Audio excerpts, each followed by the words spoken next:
We're gonna react to one of the fastest men to have ever walked the planet in his training, and we're gonna start right now.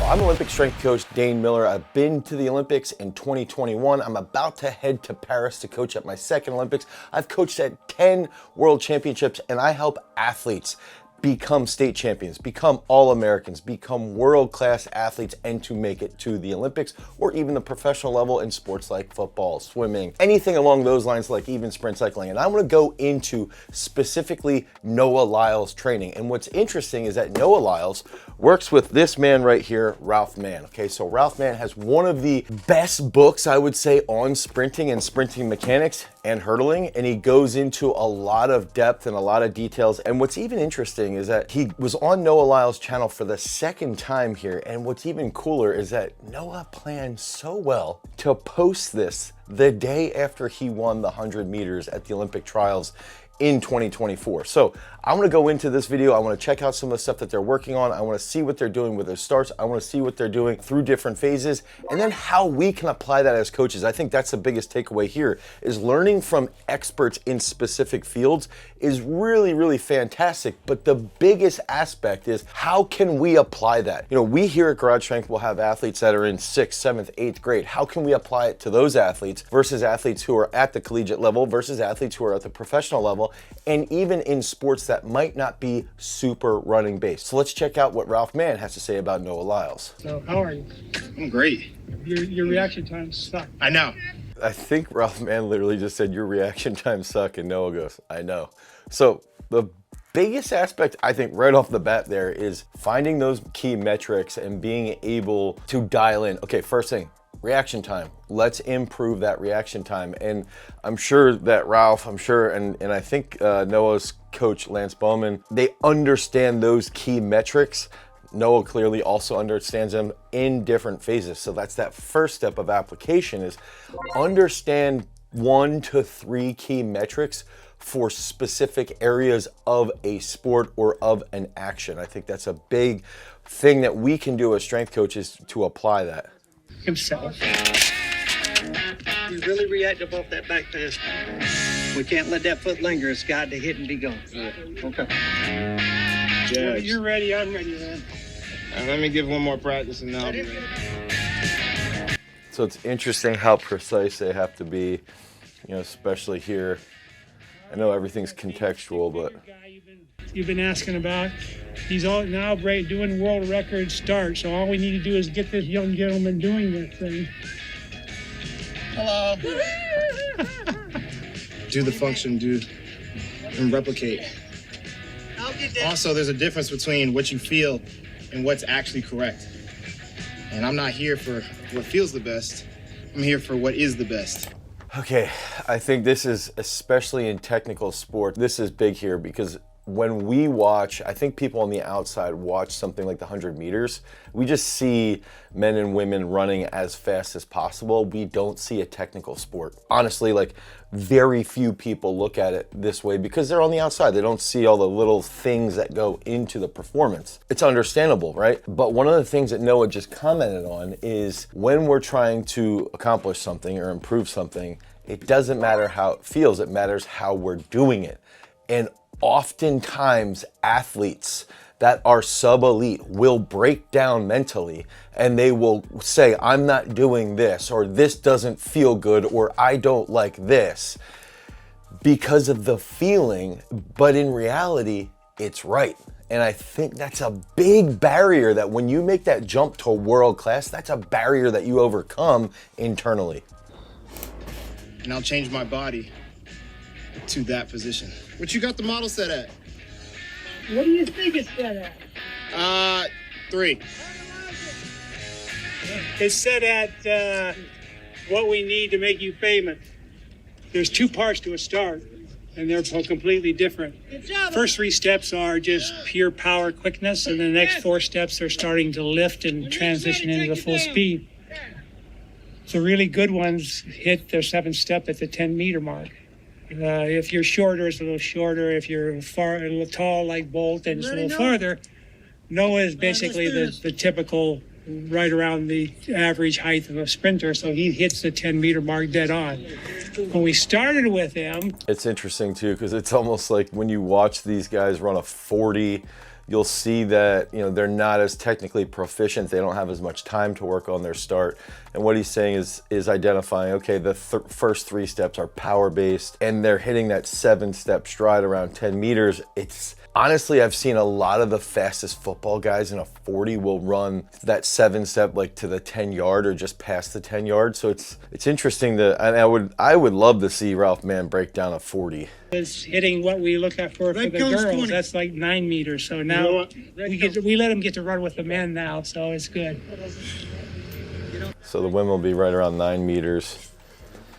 I think too, this is just like this is a little bit of a personal thing, is like, this dude is the best in the world. There's so much money based off of what he's doing, and he's showing us like behind the scenes and showing you what you can do, what other opponents can do. And in a sport like throwing, we don't have this. It's so annoying.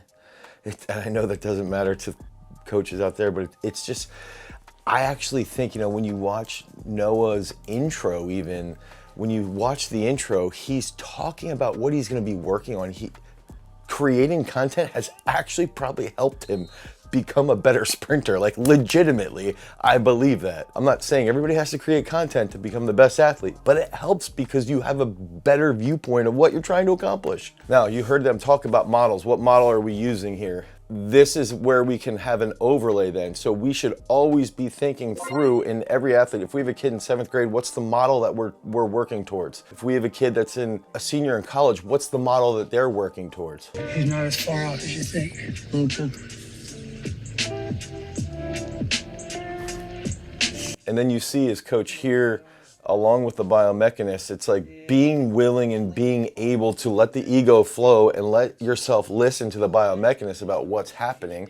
Because even as a coach, sometimes your eyes can be deceiving as well. 7.5. 7.5 for the first one is good. That's a 4, Ralph. It's 4.99999. If I saw that on the clock, it would have said 7.49. You know they always round up. You know that. You don't get away with anything.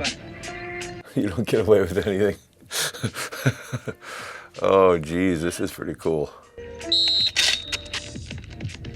Yeah. That's what that little scratch sound here. You hear it here, there go. They'll be coming out. These athletes stay so low to the ground when they start because they don't want to spend any time in the air. Because when you're in the air, you can't push. So the only time you can actually improve your velocity is when you're on the ground. So in the start, they keep their feet really close to the ground, so they pick it up and it's down again. Start I was expecting. 80% of the time they're on the ground the first 3 steps. That's incredible. That's compared to like 35% of the time. You hear that the first 3 steps, they're on the ground 80% of the time. 80% of the time they are on the ground for the first 3 steps. Speed-wise, and it's interesting because I even think about this in a movement like a snatch or a clean, being on the ground helps you apply force into the implement. If you're a thrower, being on the ground helps you apply force into the implement. If you are a sprinter, being on the ground for the first 3 steps helps you apply force into the ground, obviously. So the discussion becomes around low heel recovery, no low heel recovery, but for the world or for the application for like a lower level athlete, I think it comes back to teaching them how to extend from the hip aggressively, and then how to put the ground or how to put the foot back into the ground as quickly as possible. That could be a good application point. To go from 0 to 70% of your velocity in 3 steps. Talk about horsepower. That's amazing. He's coming off that block now. Mm-hmm.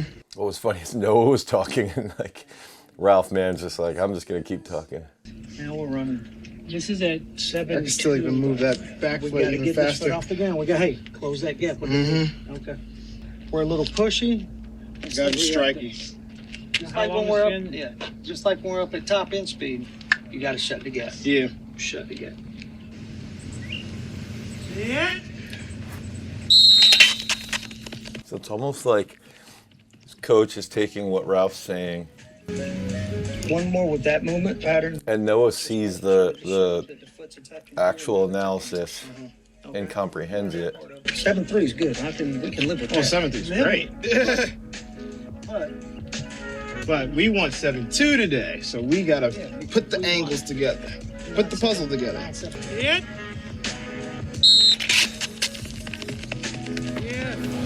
Oh, this is fun to watch. It's like a 7, but you're not quite there. So you're between 7.1 and 7. That's about 7.3.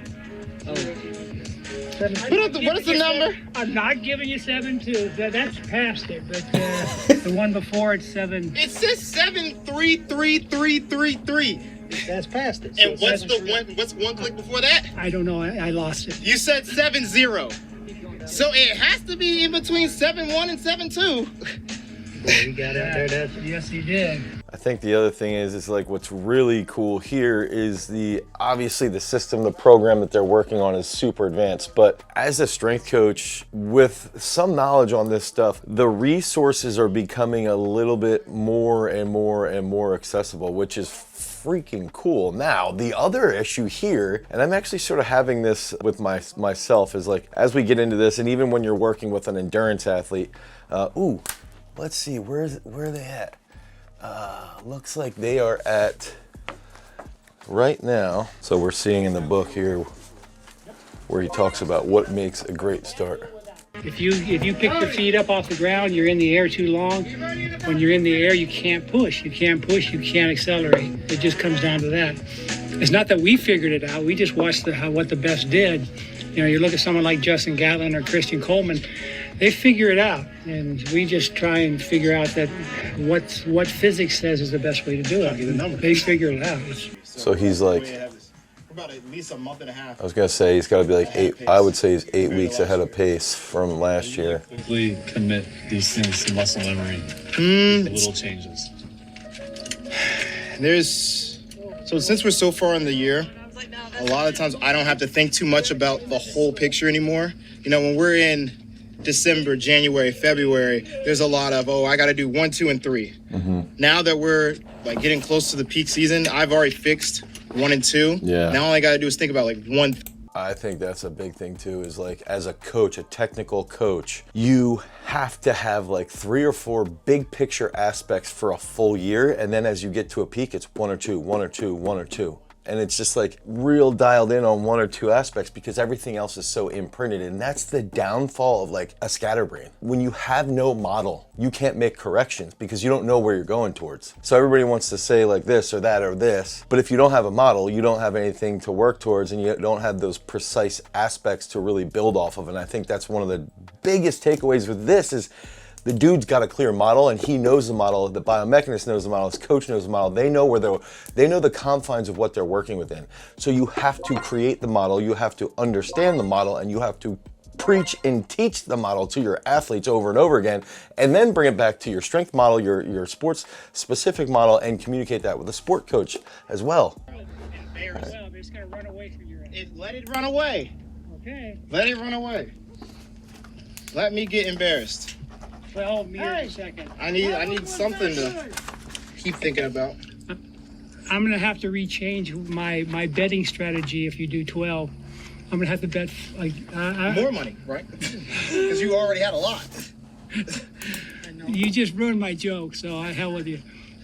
What you don't see is the fact that I also really like that Ralph, man, is like actually going back at Noah like in a playful setting, like that he has personality. A lot of people that are white coats can just tend to be like, oh gosh. So it's really a unique situation where they can actually visually see them competing against something that is so perfect.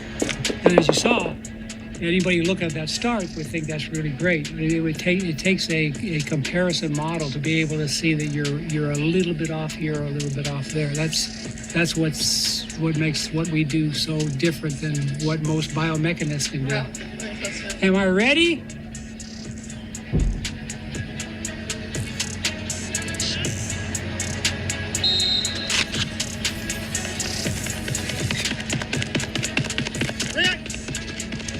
He was freaking running there. That means a stride length is like 2.55 or some ungodly thing.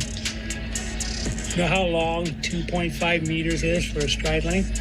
It's good. You may be near 12. Well, come on, run the numbers. We'll get back to you. We'll get back to it. Yeah. Let's see your precious model. Let's see your precious model. Yo, that's good.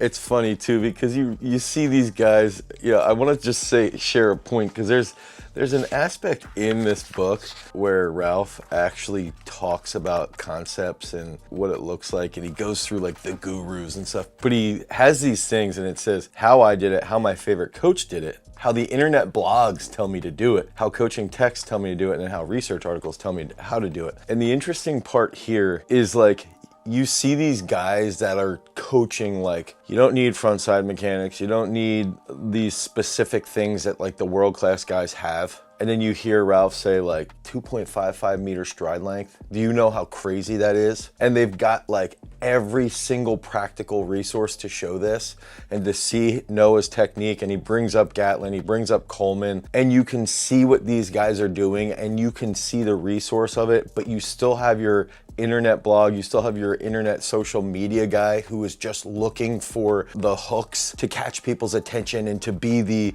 contrarian that has this secret thing. And I think that's the big aspect here with Ralph too, is like those guys don't have models. And the overarching lesson, I think, as a coach is like, you create your training model, you teach your athletes, you teach your other coaches, you know what you have to work towards, then you take little nuggets out of this, like Noah's comment about doing things that are uncomfortable and not normal, and you take all these different pieces together, and you're seeing why this dude won the 100 meters at the Olympic trials in a stacked field. You see why he's done what he's done in the 200, and you can comprehend how even like creating this cool content enables us as coaches to better ourselves and get the sport that we're in to the next level. So if you guys need help with your training, head over to peakstrength.app, the Google Play Store or the Apple iOS Store. I think this was a really, really great application of science and with practical lessons as well. Because remember, freaks, if you want to become a champion, you've always got to cultivate your power. Peace.